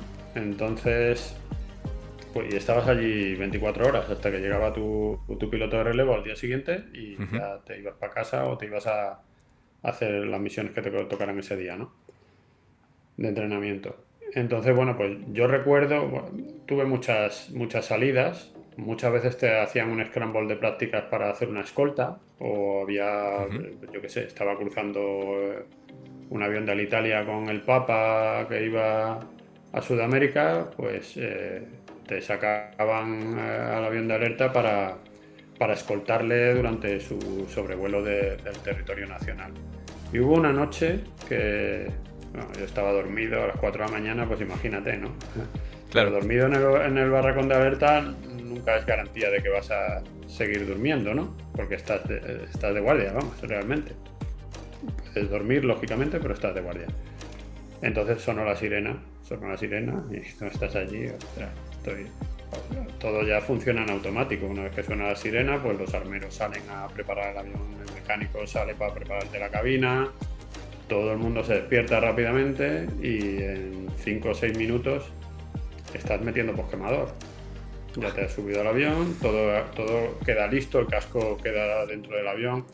Entonces estás subido al avión en el aire con el posquemador metido, con la frecuencia ya de Pegaso, que te está diciendo pon vector tal, acelera a .95 y sube a 30.000 pies, ¿no? O a 20.000 pies o lo que sea, ¿no? Y ya está, y tú pues vas haciendo tus procedimientos. Decías, ¿estoy soñando o me he despertado? Esto Oxígeno es verdad. al 100%, O sea, estoy donde estoy, ¿no? Claro. Y a ver, y no sabes a lo que vas, porque no sabes para qué te han sacado. Si es para una escolta, normalmente de noche no te sacan para una escolta, habría sido una putada, ¿no? Pero bueno, sabes que si es a esa hora y lo que ha pasado, pues hay algo real por ahí, ¿no?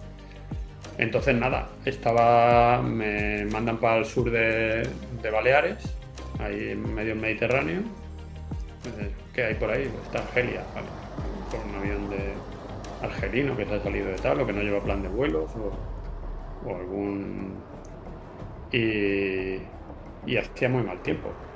Realmente había nubes, algunas tormentas por ahí, y una capa de nubes bajas que yo creo que llegaba de 12.000 pies hasta casi el agua.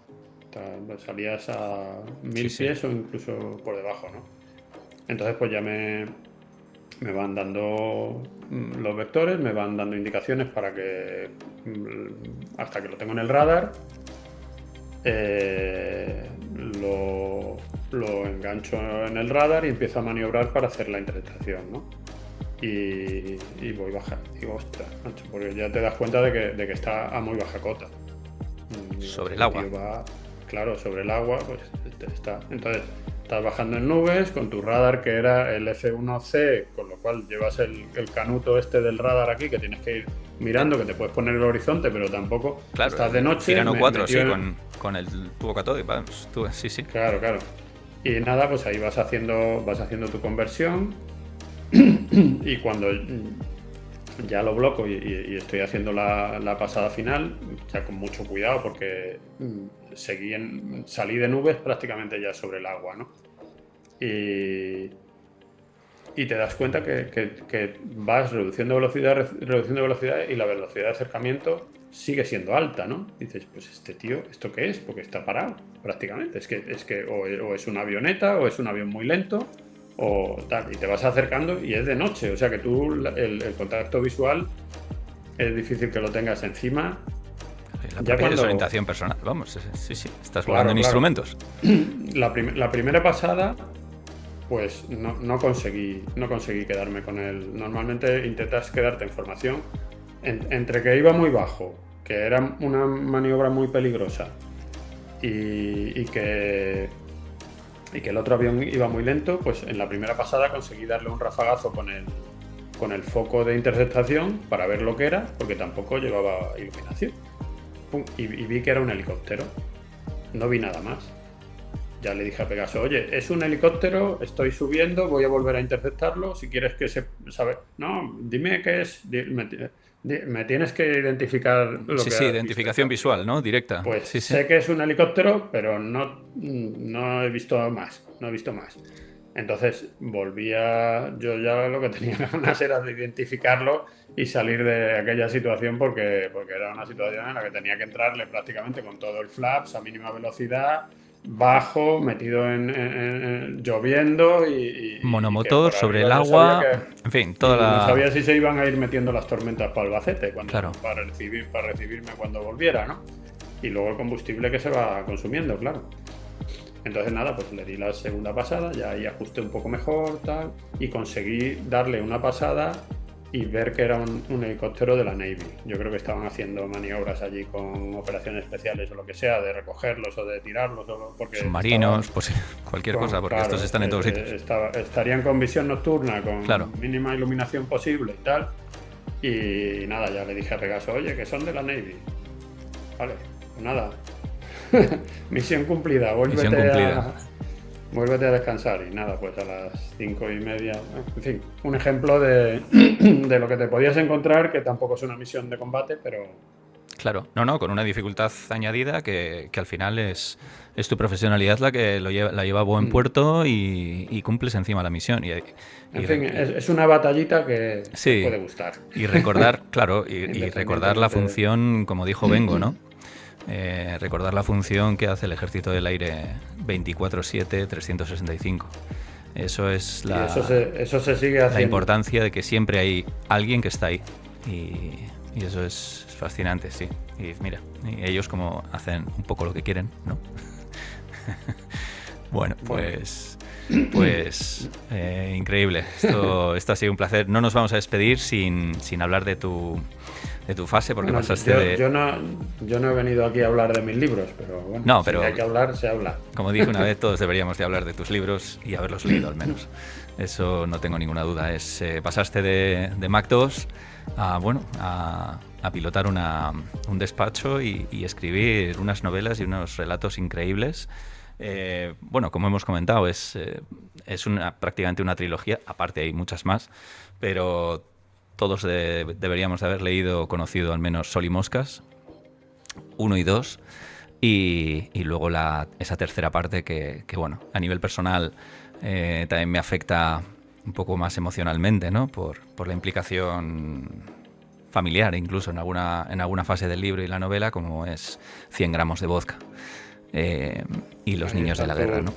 Tus ilustraciones, sí señor. Y sí, ahí ya me costaron y a todo correr, y a todo correr al final, junto a Carlos Alonso. Sí, pero fue un trabajo maravilloso, y luego disfrutar el libro, vamos, increíble. ¿Qué nos podrías resumir un poco? ¿Qué es tu obra de la gran importancia y la labor histórica que estás haciendo de traernos estas historias que son inspiradas, no basadas, sino inspiradas, creo, y muchas basadas, por supuesto, pero inspiradas con personajes de carne y hueso conocidos como pues García Morato, en fin, Herrera, Carlos de Haya, Herrera, Quindelán,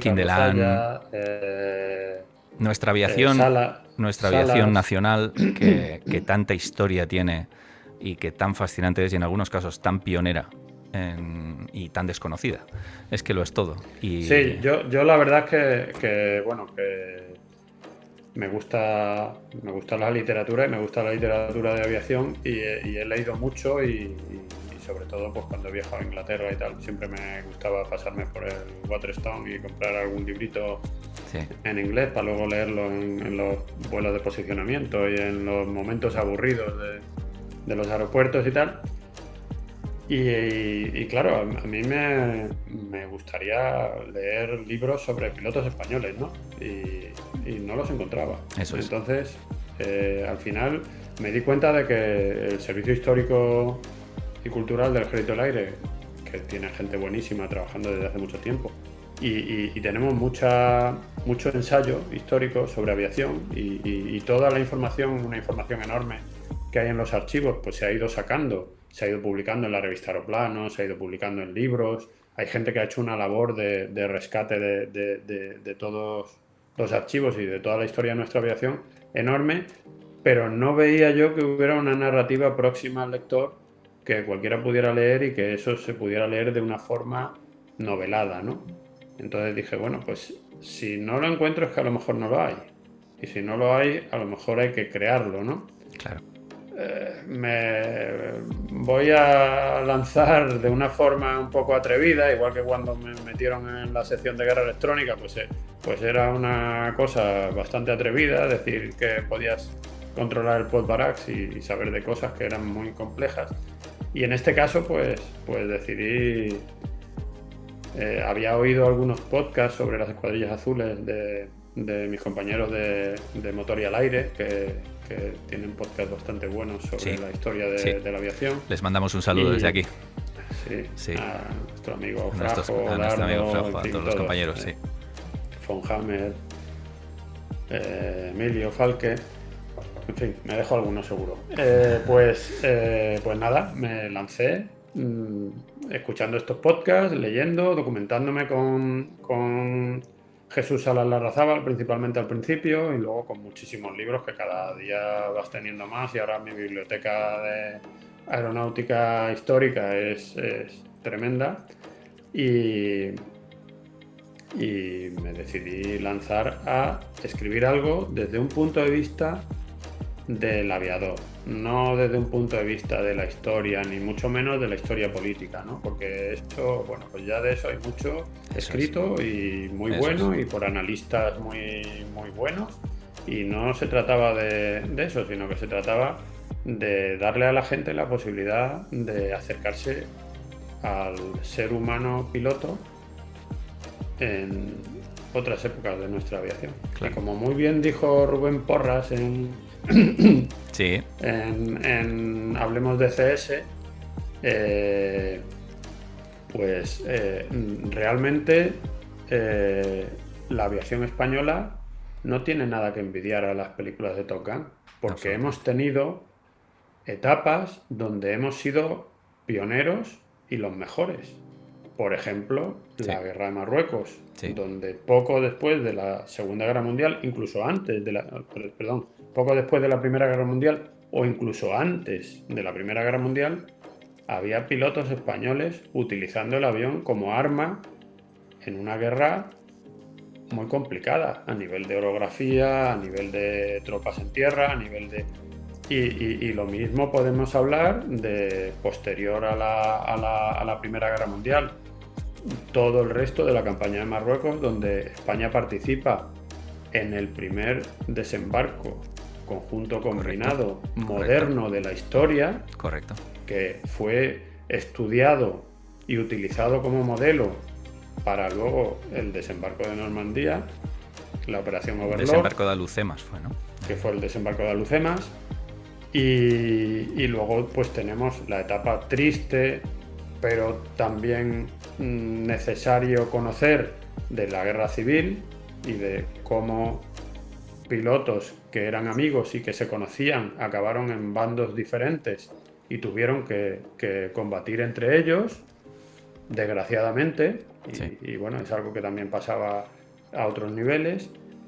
Y luego tenemos una historia muy desconocida de 200 pilotos españoles que participan en el conflicto aéreo y militar y más sangriento de la historia y sangriento que ha habido en la historia de la humanidad, ¿no? que fue el Frente del Este durante la Segunda Guerra Mundial, integrados en la Luftwaffe y integrados también en las fuerzas aéreas de la Unión Soviética, ¿no? Correcto. Entonces todo eso y participando es una cantidad, en las ofensivas, en las últimas ofensivas del ejército ruso sobre Berlín, prácticamente sobrevolando. Y era gente muy bien preparada, muy profesional, grandes pilotos que tienen un rendimiento de una enorme importancia.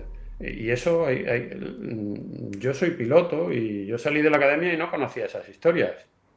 Y luego tampoco las conocía. Entonces, cuando ya empecé a profundizar en ellas, dije, es que esto hay que sacarlo a la luz, simplemente para que lo conozcan la gente que vuela en España, ¿no? Y luego, pues los que no vuelan también es importante que lo conozcan. Yo personalmente, lo que has comentado al principio, esos libros son de la historia de aviadores anglosajones y yo me crié también leyendo y viendo vídeos y historias y películas y de todo, y yo conocí antes a Erich Hartmann, Werner Mulders, Adolf Galland, Vader, luego en la guerra de Vietnam pues a Randy Cunningham, Richie, Robbie Knowles.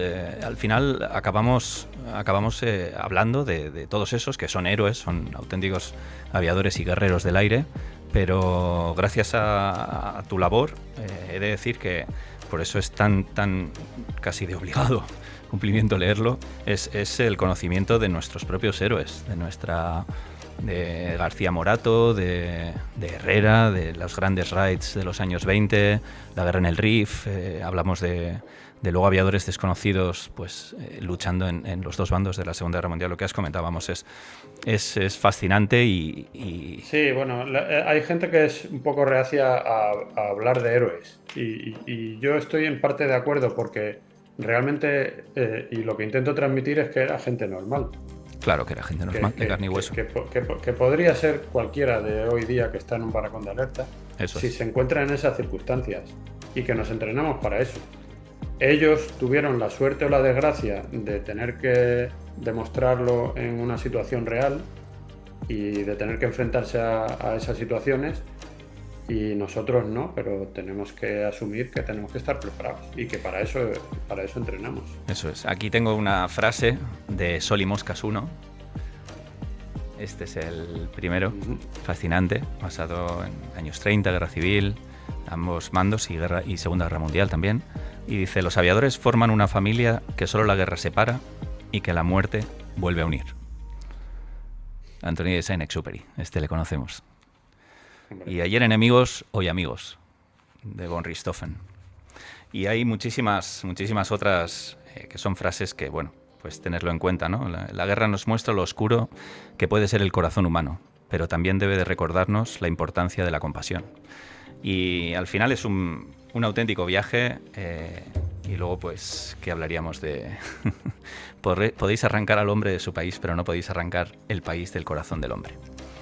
Y en 2 pasos, en cuanto a 100 gramos de vodka y los niños de la guerra que partieron a lo desconocido pensando que iban a estar meses y al final se acabaron formando como aviadores en otro país y participando en la mayor guerra hasta ahora conocida. Increíble. Una historia de refugiados que terminaron siendo grandes aviadores. Grandes aviadores, sí. Manuel, muy bien. Sé que tenías prisa también y bueno, no puedo agradecerte más el hecho de dedicarnos este tiempo. Y ¿qué te voy a decir, querido amigo? Que pues nada, yo te digo que muchísimas gracias por traerme aquí a este podcast, que seguro que va a ser un podcast de gran éxito. Ha sido un honor, estoy encantado y darte las gracias porque realmente el trabajo que lleva esto, el enorme trabajo que lleva esto y el esfuerzo personal y de inversión y familiar y todo, pues creo que hay que tenerlo en cuenta y valorarlo en su justa medida porque al fin y al cabo estás divulgando algo que a todos nos va a gustar. Espero que les guste escucharme. Hay pilotos que cuentan historias más recientes y mejores, como ya vuelvo a repetir, Rubén Porras, Manolo Rivera, Juan Bengoechea.